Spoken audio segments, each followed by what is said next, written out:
તમે પણ બધા જાઓ, એક એક વખત બધા કૃષિ મંત્રીને મળો અને બધા જ જો આપણે આ રીતે વારંવાર મળશું ને એને પ્રેશર આપશું ને તો આપણા મુદ્દા સોલ્વ થઈ શકે છે.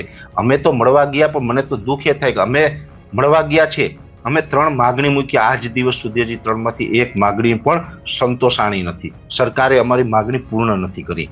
આમ આદમી પાર્ટીના પણ નેતાઓ ગયા, આમ આદમી પાર્ટીના અનેક નેતા ત્યાં ગયા અને ત્યાં જઈને કૃષિ મંત્રીને ગળે મળ્યા. ગળે મળીને પણ એટલા પ્રેમ ભાવથી એની લાગણીથી એની પોતાની જે વાત હતી મૂકી, તો એના પણ લગભગ એક પણ મુદ્દા સોલ્વ નથી થયા. તો આ મુદ્દા ક્યારે સોલ્વ થશે? આ ખૂબ મોટો પ્રશ્ન છે. એટલે જોઈએ છે આગળ, કેમ કે અત્યારે આપણે ગુજરાતના ગામડે ગામડે ખેડૂતોને જાગૃત કરવાનું કામ કરી રહ્યા છીએ અને જાગૃત કરવાનું કામ કરતા કરતા સાથે સાથે વકીલોની પણ આપણે વ્યવસ્થા કરી રહ્યા છીએ. તમને બધાને પણ હું કહું છું કે તમે થોડીક વકીલની પણ અમને વ્યવસ્થા કરાવો, જેથી કરીને આપણે ગાંધીનગરમાં આંદોલન લઈને જઈએ અને માની લઈએ કે બોટાદ જેવું થાય અને કદાચ લાઠીચાર્જ કરે, મને કદાચ જેલમાં નાખી દે ને તો કદાચ 5 વર્ષ સુધી ના છોડે ને તો તમે કોઈ છોડાવતા નહીં. હું તમને કહું છું, હું તો જેલમાં રહીશ, જિંદગી આખી રહીશ ખેડૂત માટે.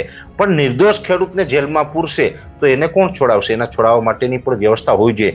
એક લીડર તરીકે અમે આગેવાની કરી અને જ્યારે કિસાન સહકાર સમિતિ બધા ખેડૂતોને સાથે લઈને જતી હોય તો એ ખેડૂતની ચિંતા કરવી અમારી નૈતિક જવાબદારી છે.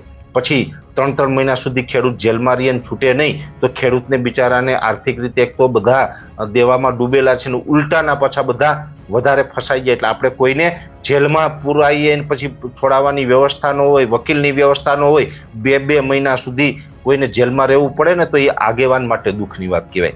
એટલે હું કોઈ મારા ખેડૂતને એવી રીતે મારી વ્યવસ્થા ન હોય ને સીધા એમના આંદોલનમાં નાખી દઉં, એવું તો કાંઈ આપણે કરવાનું નથી. આપણે કાયદાકીય લડત લડવાની છે, બિનરાજકીય લડવાની છે અને ગાંધી ચિંધ્યા માર્ગે લડવાની છે, જેથી કરીને આપણા ખેડૂતો ક્યાંય ફસાય નહીં. અને છતાં પણ એ કરતા કરતા સાથે આપણે વકીલોની વ્યવસ્થા રાખવાની છે. અને આ બધા